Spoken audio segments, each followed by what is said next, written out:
Mabait, maalaga at mapagmahal. Ganito ilarawan ni Dr. Clifford de la Cruz ang kanyang asawa at dating beauty queen na si Lolette Jane Jing de la Cruz na nasawi sa isang karumal-dumal na pamamaril sa harap mismo ng kanilang tahanan sa barangay Cabaritan, San Manuel, Isabela, gabi noong ika-13 ng Pebrero.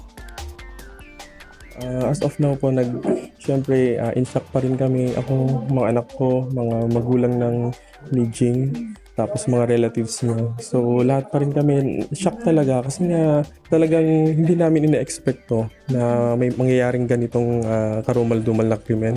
Yun, masakit. Tinatry namin maging strong. Si Jing po, very responsible yan.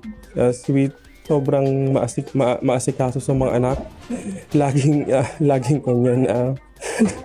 Laging focus yan sa pag-alaga ng mga anak namin.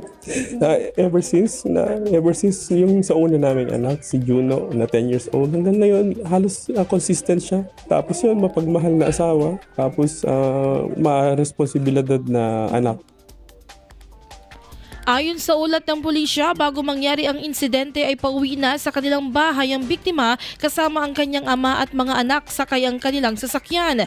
Nang marating ang labas ng kanilang bahay, bumaba umano ang ama nito upang buksan ang gate, subalit dalawang lalaki sakay ng motorsiklo ang lumapit sa kanila kung saan isa sa mga ito ang mismong lumapit at bumaril sa biktima. Matapos ang pamamaril, mabilis na tumakas sa mga suspect sakay ang kanilang motorsiklo habang kaagad namang isinugod sa paggamutan ng biktima na si Jing, subalit sa kasamaang palad ay hindi na ito nakaligtas sa kamatayan. Samantala sa panayam ng IFM News Team sa ama ng biktima, narinig pa umano nito ang isa sa mga gunman na nagsabing isuatan o sila na ang inihintay ng mga ito kasunod ng pagpapaputok ng baril. Dahil sa malagim na trahedya, tinutukan ngayon ng kapulisan ang investigasyon sa pamamaril sa biktima sa pamamagitan ng pagbuo ng Special Investigation Task Force. Nakipag-ugnayan na rin ang San Manuel Police Station sa scene of the crime operatives upang mangalap ng karagdagang ebidensya.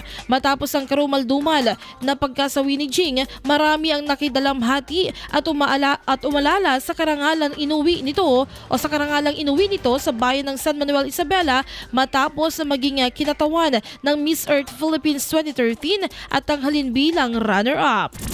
IFM News.